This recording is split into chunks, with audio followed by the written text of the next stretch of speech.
Mesdames, Mesdemoiselles et Messieurs, c'est un plaisir pour moi de vous convier à suivre quotidiennement cette chaîne dénommée L'œil des enseignants.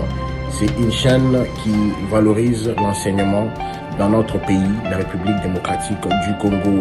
Quand on parle de l'enseignement, on voit directement l'enseignant ainsi que l'apprenant qui est l'élève et l'étudiant. Alors n'hésitez pas à vous abonner parce que c'est un cadre qui nous permettra à s'exprimer librement tout en dénonçant ce qui se passe dans notre pays sur le plan éducatif. Abonnez-vous massivement, likez, partagez avec vos proches afin que tous nous puissions parler le même langage et tous nous puissions développer notre pays sur le plan éducatif. Que Dieu bénisse la République démocratique du Congo.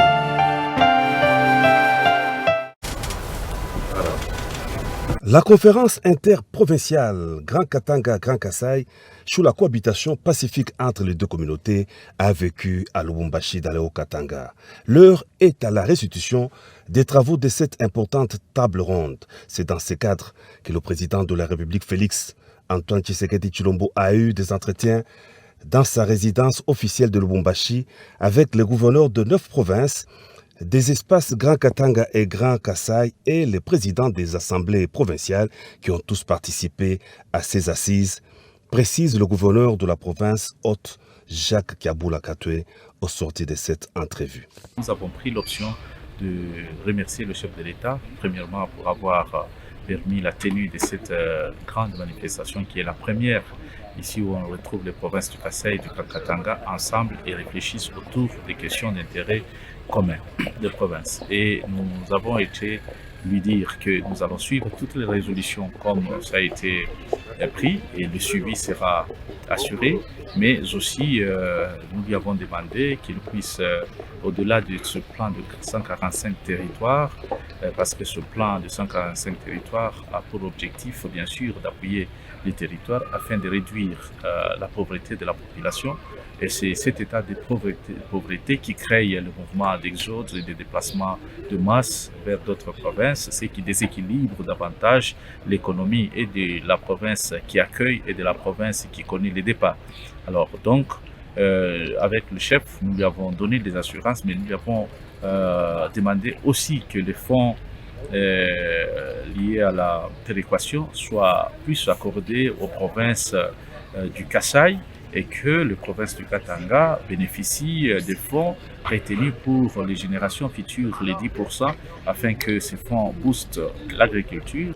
Les suivis et l'application des résolutions pertinentes issues de la conférence interprovinciale de Lubumbashi sont d'une impérieuse nécessité pour garantir la cohabitation pacifique entre les deux communautés katangaises et kassaïennes vivant ensemble depuis des lustres. La conférence interprovinciale Grand Katanga-Grand Kasaï était aussi évoquée au cours des entretiens que le président de la République a eu avec Monseigneur Fulgence Mouteba Mougalou, archevêque métropolitain de Lubumbashi. J'ai suivi les conclusions de cette table ronde, je les trouve très intéressantes et je l'ai informé en même temps qu'il y a une autre initiative dans le même sens parce que la paix c'est une réalité dynamique et complexe. Alors, je l'ai informé que nous allons tenir un forum. Cette salle des conférences de pneumatique pour avoir abrité les initiatives de paix pour le Soudan, Soudan du Sud, Ouganda et Somalie, offre son hospitalité aux groupes armés locaux de la République démocratique du Congo pour s'inscrire dans la voie d'une paix durable dans leur pays.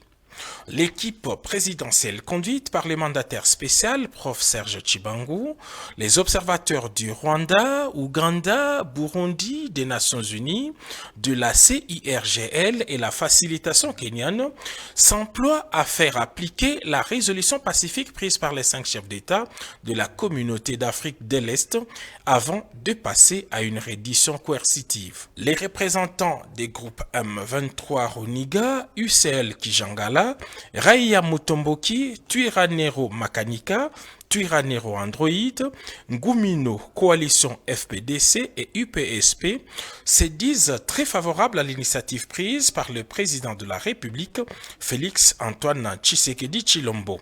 Ils l'ont exprimé librement, chacun dans la langue de son choix. Je n'avais pas de raison pour combattre le président Félix Tshisekedi, parce qu'au moment où nous faisions la lutte armée, lui faisait la lutte politique. Et maintenant qu'il a pris la tête du pays et qu'il veut la paix, le retour de la paix et reconstruire le pays, nous sommes prêts à le soutenir. Chaque chose a son temps. Je considère que c'est le temps de faire la paix. Nous saisissons cette occasion, nous saluons cette occasion et surtout que notre pays venait d'entrer dans la communauté de l'Afrique de l'Est par l'initiative de son Excellence Monsieur le Président de la République. Il faut que la RDC puisse avoir la paix, il faut que tous les fils du pays rentrent au pays et que nous tous nous puissions reconstruire la paix, le pays. Nous remercions le président de la République, chef de l'État, son Excellence Félix Antoine Tshisekedi Tshilombo, pour prendre l'initiative depuis qu'il a arrivé au pouvoir. Il a fait son cheval de bataille qui est la pacification de l'Est de la RDC. Alors, nous, les groupes armés Maï Maï qui occupent dans ce coin, nous sommes vraiment très satisfaits et accompagnés cette vision du chef de l'État, surtout les programmes qu'il a mis en place du PDDRCS, qui va s'en charger à l'encadrement de tous les combattants. Vraiment, c'est une bonne chose que nous sommes prêts et encouragés. Donc, nous sommes déterminés à accompagner cette vision-là du chef de l'État. Nous nous louons d'abord à l'initiative du chef de l'État, mais notre attente est que les chefs de l'État prennent ses responsabilités comme il faut, parce que nous avons pris les armes pour protéger notre pays contre les agressions. Parce qu'il y a tas des agressions, il y a tas des étrangers qui viennent dans notre pays agresser notre pays. Napenda kupana message kwa wakongomani wote kama tunapasha ikara pamoja juu ya kutafuta amani, paske amani hatutaitafutiwa na wengine nchi isipokuwa wakati sisi peke tutasikia kama ni ya muhimu. Antuka epesi biso somo mingi ndenge tozo betama tozo bomama neti banyama.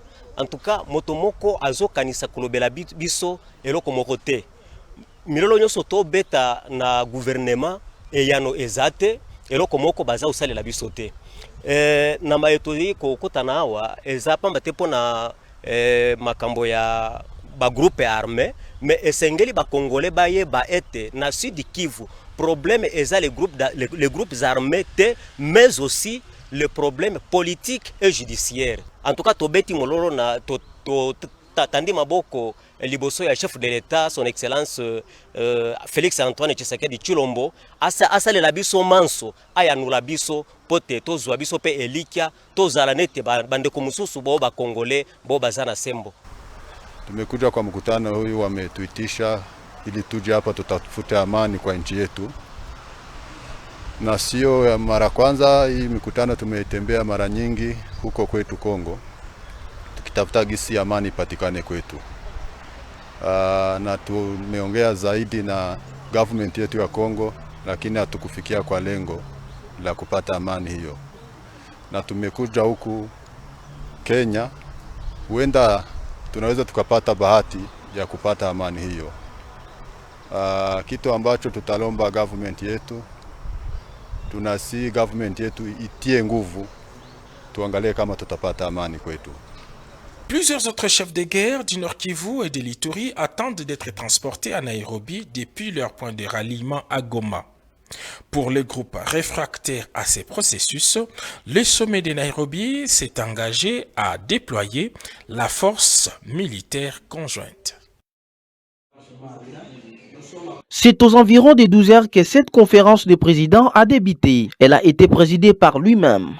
le président de l'Assemblée provinciale du Kwilu, Serge Makongo Kangantima, dans son bureau de travail. Ceci est rendu possible grâce à un quorum largement atteint avec une majorité de plus de 11 députés provinciaux. Les participants à cette conférence n'étaient d'autres que les députés provinciaux, les présidents des groupes parlementaires et les présidents des comités des sages. Au cours de cette réunion, le compromis a été trouvé, celui de convoquer la première plénière ce mercredi 4 mai 2022.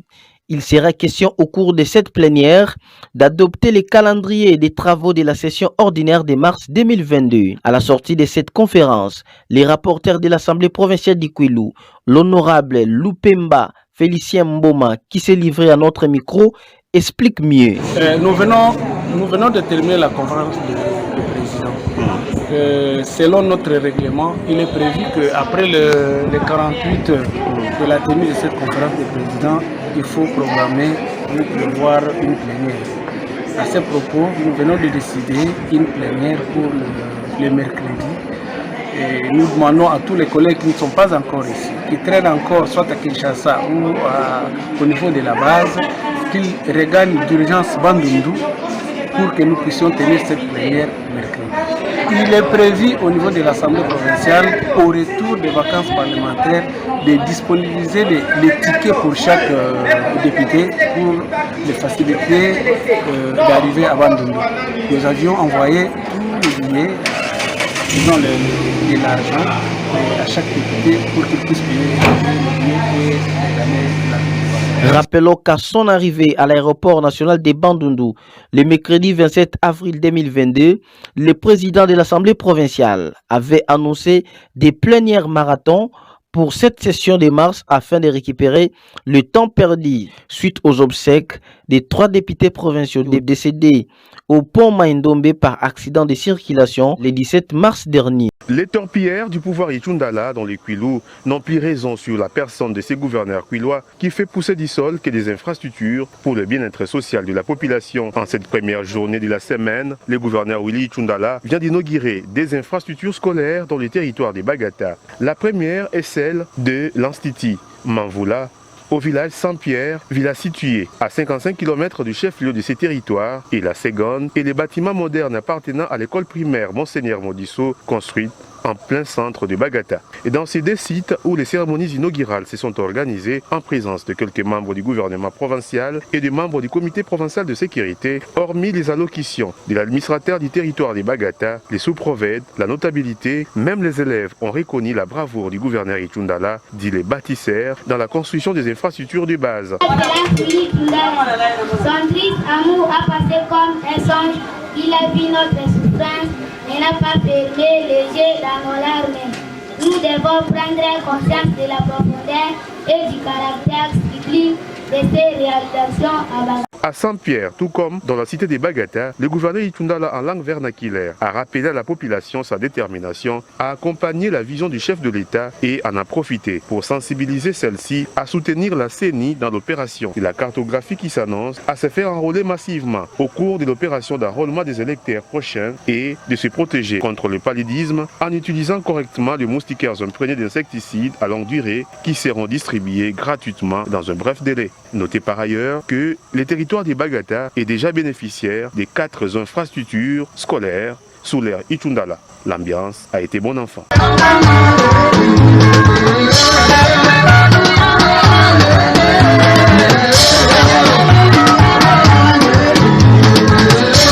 C'est en prélude de l'opération de la cartographie des sites opérationnels que le secrétariat exécutif provincial de la CENI du Kwilu a organisé un cadre de concertation entre la CENI et les parties prenantes au processus électoral. Nous sommes à Bandunduville, dans la salle paroissiale Saint-Hippolyte. Responsables des partis politiques, membres de la société civile, la notabilité et tant d'autres ont été tous attentionnés d'écouter les deux orateurs du jour, notamment M. Pascal Lipemba, membre de la plénière de la centrale électorale, qui a plus prêché sur les nouvelles donnes de la CENI dans le processus électoral en cours et a sollicité l'implication de tout un chacun pour permettre à cette commission de réussir à cette opération base du processus électoral. En second lieu, le vice-président de la CENI, M. Bienvenu Ilanga, a rendu clair la feuille de route de la CENI. en expliquant le calendrier électoral tel qu'est prévu, mais a rappelé quelques contraintes qui pourraient enfreindre le processus, notamment les retards dans le financement des opérations, la volonté politique, la sécurité, la mutualisation, les contraintes sanitaires et tant d'autres. Pour Bienvenue Langa, la CENI tient à organiser les élections dans le délai car le bureau Kadima s'y bat déjà pour redorer l'image de la Commission électorale nationale indépendante.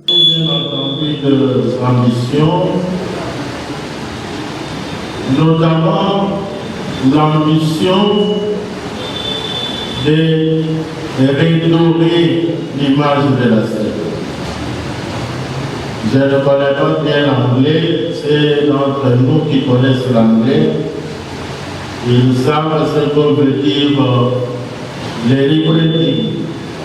Mon collègue en a parlé. C'est en fait cette nouvelle image que nous voulons donner de la CENI.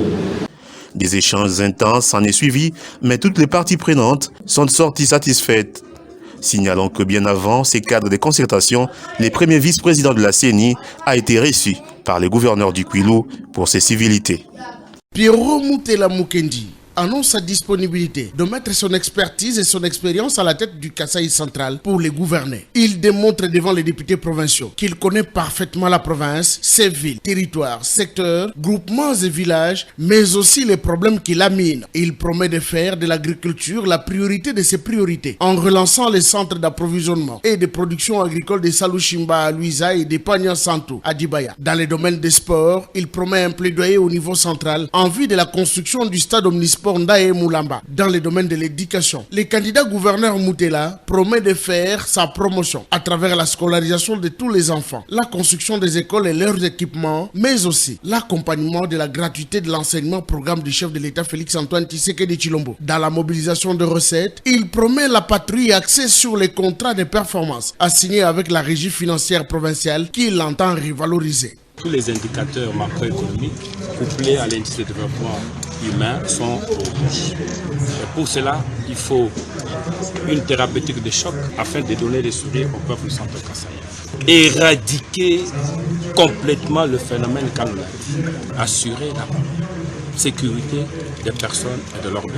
Troisième priorité, ce sera la réunification routière de la province. Vous remarquerez avec moi que la province a 5 territoires. Comment acheminer ces produits vers le centre-ville? Il faudra réhabiliter les routes et les secteurs agricoles avec la méthode que j'appelle l'IMO, haute intensité, la main d'œuf. Ma vision, c'est faire de cette province une province forte financièrement. C'est que je vais engager une patrouille financière à la DGK qui est la seule régie financière provinciale capable de doter la province de moyens de sa politique. Avec son vice-gouverneur, le chef des travaux Fabrice Bénin, le ticket indépendant Moutela Mukendi Pierrot saurait être celui qu'il faut pour relever les Kasaï centrales. Mesdames, Mesdemoiselles et Messieurs, c'est un plaisir pour moi de vous convier à suivre quotidiennement cette chaîne dénommée L'œil des enseignants. C'est une chaîne qui valorise l'enseignement dans notre pays, la République démocratique du Congo. Quand on parle de l'enseignement, on voit directement l'enseignant ainsi que l'apprenant qui est l'élève et l'étudiant. Alors n'hésitez pas à vous abonner parce que c'est un cadre qui nous permettra à s'exprimer librement tout en dénonçant ce qui se passe dans notre pays sur le plan éducatif. Abonnez-vous massivement, likez, partagez avec vos proches afin que tous nous puissions parler le même langage et tous nous puissions développer notre pays sur le plan éducatif. Que Dieu bénisse la République démocratique du Congo.